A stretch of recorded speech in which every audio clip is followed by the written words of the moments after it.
What is up, my friends? You are very welcome along to a relieved player ratings video here on Anfield Agenda. The Reds have somehow left Paris with a 1-goal lead to bring back to Anfield for the second leg, and we're going to go through, as we always do, give the referee, the players, the substitutes and our coach a score out of 10. If you want to play along in the comments, please do, but you're going to see two scores on every image. The one in the upper right hand corner will be the Anfield Agenda viewers' average score. They submitted it in our match reaction, and if you'd like to do so in the future, just look out for the link in the match reaction chat. And the main score you're going to see in the big square will be my score. We wouldn't be here though without the incredible support of not just you guys, but our sponsors Manscaped as well. Why not treat yourself to the Performance Package 5.0 Ultra all-in-one men's grooming kit featuring the Lawnmower 5.0, the Weed Whacker Era Nose Hair Trimmer, Manscaped's 2 liquid formulations, and a couple of free gifts as well, the Shed Travel Bag and the Boxer Briefs. You can get that or anything else at manscaped.com with 20% off and free shipping. That is 20% off and free shipping store-wide with the code ANFIELD20. Use that at checkout or scan the QR code in the bottom right hand corner. Right folks, lots to get through, so let's get stuck into it. Going to start off with the referee, and you know what? There are going to be debates about whether Canade should have been sent off or not. Not for me to say, not for you to say. It's up to the ref and VAR, and they made the decision. Other than that though, I thought the referee dealt with the game as well as could be expected. There's always going to be decisions you agree and disagree with, but I thought he was fairly harmless in there, so I'm going to give the ref today a score of 7, and as you can see, the Anfield Agenda audience pretty much in agreement with an average score there of 7.1. Next up, do I even need to click the button? This man is the reason that we somehow didn't concede tonight. This man showed once again why he is the best goalkeeper in world football. It was vintage Alisson Becker, and if we progress in this tie or win the Champions League, I dare say we'll all look back at this night and say Alisson was a huge reason as to why. Incredible performance from Alisson.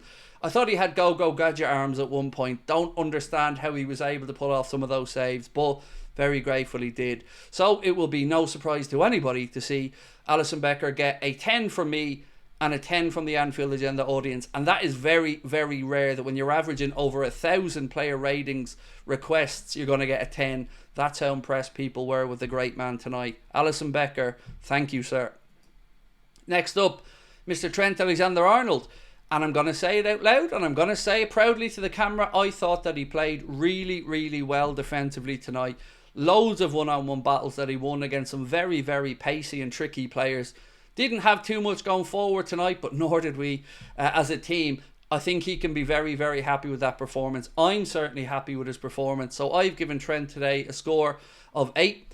And the Anfield Agenda audience have gone a bit lower with a score of 7.2. But it was a very good performance for me right across the back line. We move on now to Ibrahima Canade. Look, heart in mouth stuff for that last man challenge. I don't like seeing our centre backs leaning into players like that. And we may have been a little bit fortunate. But if we can push that aside, I thought he was pretty good tonight. You know, dealt with everything that came into the penalty area along with Virgil van Dijk. He's going to get a half a point less than Virgil for me because of that heart and mouth moment. But I've given him a score of 7.5, and the Anfield Agenda audience thinking similarly with a 7.3. Now, I got to remind you guys that I don't know the average Anfield Agenda audience score, so I'm as surprised as you going through them. Next one up, our captain, Virgil van Dijk. A colossus back there tonight. Dealt with everything aerially that was put into the penalty area and on the ground in very difficult circumstances against a very, very good team. And somehow we kept a clean sheet. And you don't do that without a back-to-the-wall performance from the defenders and the goalkeeper. And, of course, the rest of the team. Virgil, I'm giving a score of 8. And the Anfield Agenda audience, a little bit lower, but still a very healthy score for Virg of 7.5. Now we come across to Andy Robertson. I think they had more joy against Robbo, is my memory tonight. But he still worked his backside off up against a very tricky customer in Ousmane Dembele. That time in the first half where he skinned both him and McAllister had me very, very worried. But Robbo stuck to his task and did a very decent job. So I'm giving Andy Robertson a score of 7. And the Anfield Agenda audience feel I'm a little bit generous. I've gone a bit lower there with an average score of 6.7. Now, before we move into midfield, I just want to remind you guys about our end of season party at the Hot Water Comedy Club. May 28th. Tickets are on sale right now and they are moving very well. Thank you for all your support. If you'd like to come along and see us, you can get your tickets with the link in the description of this video. They are priced at just £20, and the good news, they are all ages tickets, meaning everybody can come along as long as you don't mind a little bit of swearing. And yes, everybody you've seen on the screen there will be there on the night as well. Right, Ryan Gravenberch. I don't think he was good today. I don't. And I think it's down to fatigue and tiredness. They overran us in midfield for large sections of it. So much so that in the first half I was calling for Arnott to sacrifice Diogo Jota and bring on Curtis Jones. But there's an argument surely to play with Torrewendo against Southampton and give him another breather ahead of the return leg against PSG next Tuesday. So I've given him a score of 6. And again, surprisingly, as you can see, the Anfield Agenda audience have agreed with a score of 6 from them as well. Next up, Alexis McAllister.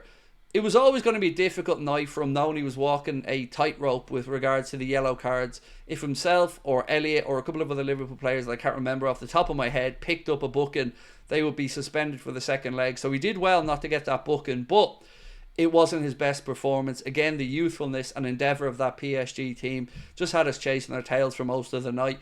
I don't think he was particularly poor, but we couldn't wrestle away control of that game at times. So I've given him a score of 6. And the Anfield Agenda audience a little bit higher with a score of 6.3. Let me know in the comment section if you agree or disagree with those scores and maybe what you do differently.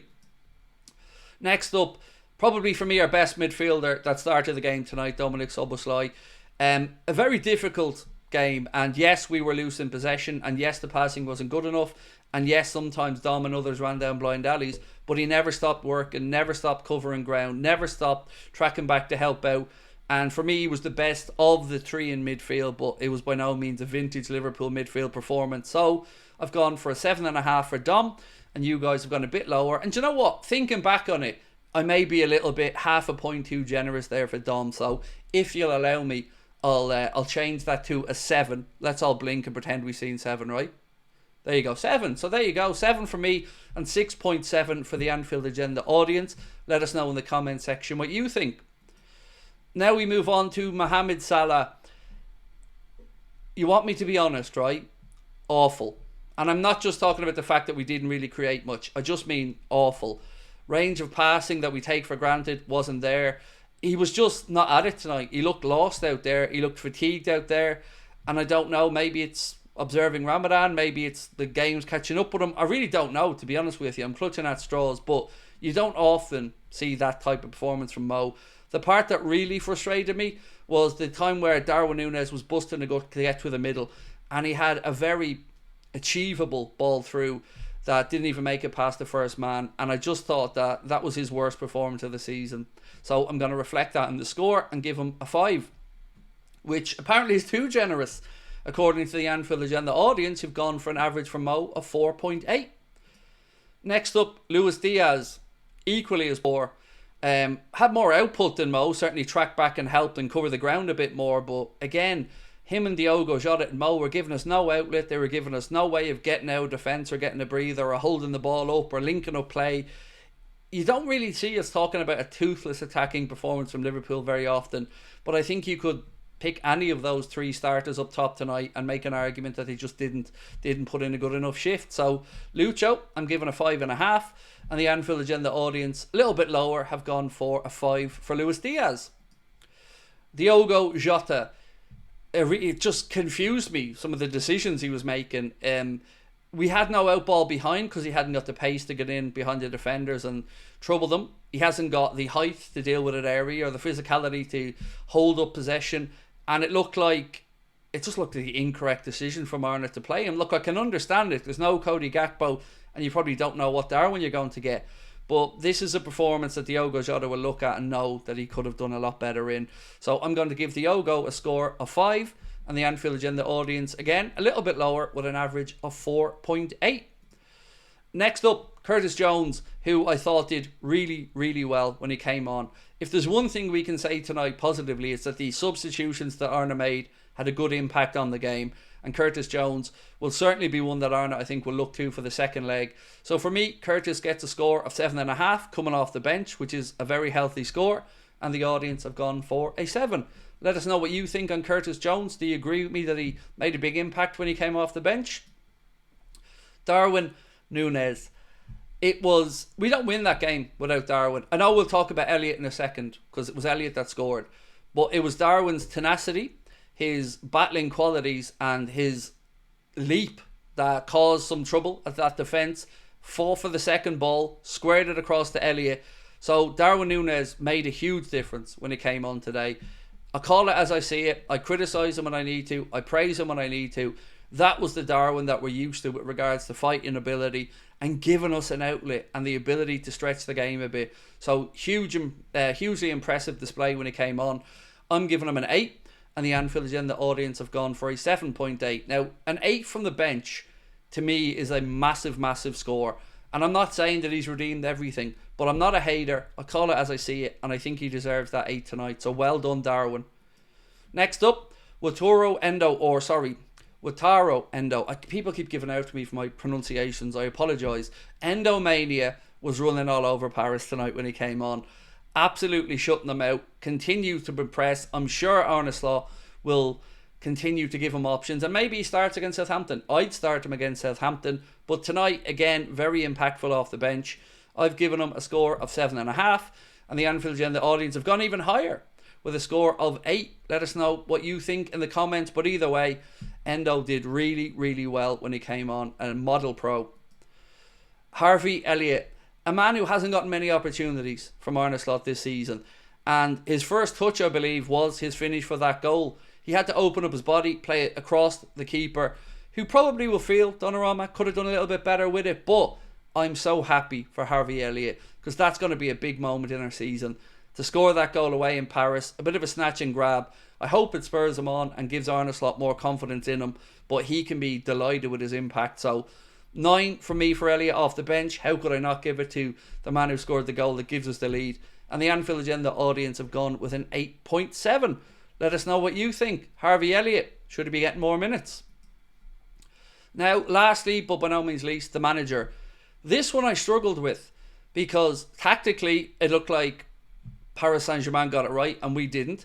Whether it was the team selection, whether it was underrating the opposition, which I don't think it would have been because he was singing their praises. He took too long to adjust the game for me. I wanted substitutions at half time. When he did make the substitutions, however, they did make a big impact on the game, and that does give him a bit of a saving grace. But all in, I've given him a score of 6.5. And the Anfield Agenda audience has gone for a 7.8, and I don't understand that high a score, to be quite frank, because, you know, we got the job done, but we were second best in a lot of places tonight. I know we can't go out there and play for the lads, but we should have been a bit better with our decision making and our ability to play out from the back, and he should have asked for some more bravery. But look, I'm nitpicking here. I've given him a 6.5. The audience have gone for a 7.8. Let us know in the comments whether you agree or disagree with those scores. And of course, again, thank you to you all for tuning in. We will be back tomorrow. The preview for the Southampton game will be out at 4 o'clock. We're starting a brand new video as well, the Premier League predictions. That'll be out on Friday. And I'll see you tomorrow night at 8:45 for the Late Night Agenda. Thank you once again to our sponsors, Manscaped. A reminder, you can get 20% off and free shipping store-wide at manscaped.com. Whether it is the Chairman Pro package, the Weed Whacker, the Lawnmower 5.0, or the Beard and Balls bundle, our friends at Manscaped have got you covered. 20% off and free shipping with our code Anfield20. And I'll see you tomorrow. Much love. Bye-bye.